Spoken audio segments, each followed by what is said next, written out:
Hello guys, আসসালামু আলাইকুম। আপনারা সবাই কেমন আছেন? আশা করি সবাই ভালোই আছেন। তো আমরা এখন আছি হলো সাভার নবীনগর সেনা শপিংয়ে।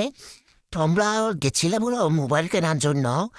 যাই হেরে মোবাইলের দোকান তো খুঁজেই পাচ্ছিলাম না। তো সুজন ভাই বললো চলো উপরতলায় যাই, উপরতলায় মোবাইলের দোকান আছে, শোরুম আছে, চলো ওই জায়গায় যা দেখে আসি। তারপরে হচ্ছে মোবাইল না কিনে সুজন ভাই, পারভেজ ভাই, সাগর ভাই, ইমরান ভাই এরা সব মিলে আশেপাশে থেকে থেকে সুন্দর সুন্দর মেয়েদের দেখাশোনা করতেছেন, ঘোষণা করতেছে কিটা কি করা যায়, মোবাইল কিনবো নাকি ঘুরে ঘুরে দেখবো। তো আমি বললাম চলো আগে মোবাইলটা কিনি, পরে আস্তে আস্তে ঘুরে ঘুরে দেখা যাবে।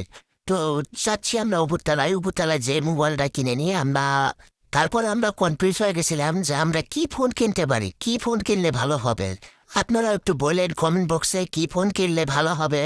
এখন যুগ জামানা তো ভালো না, লাইনে তো সরাসরি আইটেল, টেকনো, ওপো এগুলি তো বাতিল হয়ে যাবে।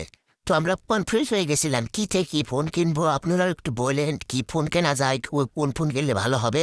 আমার শরীরটা ভালো না, ঠান্ডা জ্বর কাশি, এদের সাথে আমি শেয়ার করলাম। আপনারা আবার মজা নিয়েন না, তাদের একটু সাপোর্ট করেন, সাপোর্ট করলে আপনাদের ভালো ভালো ভিডিও দিব ইনশাল্লাহ, সবাইকে সাপোর্টও করবো।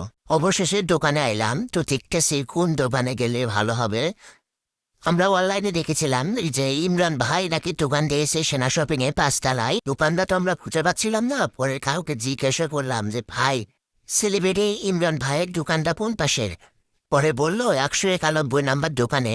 তো আমরা এখন যাচ্ছি 191 নম্বর দোকানে, ইমরান ভাইয়ের দোকানে। সমস্যার কারণে ভিডিও করতে দেখাতে পারলাম না। নেক্সট ভিডিওতে আমরা দেখাবো কিভাবে মোবাইল কিনলাম, কি বললাম, তার সাথে কি কথা হইলো, কত দিয়ে ফোন কিনলাম না কিনলাম, বিস্তারিত পরে ভিডিওতে বলবো। এখন সবাই ভালো থাকবেন, সুস্থ থাকবেন, নেক্সট ভিডিওতে বলবো। আমাদের এই ভিডিওতে লাইক শেয়ার দিয়ে পাশে থাকবেন। আল্লাহ হাফেজ।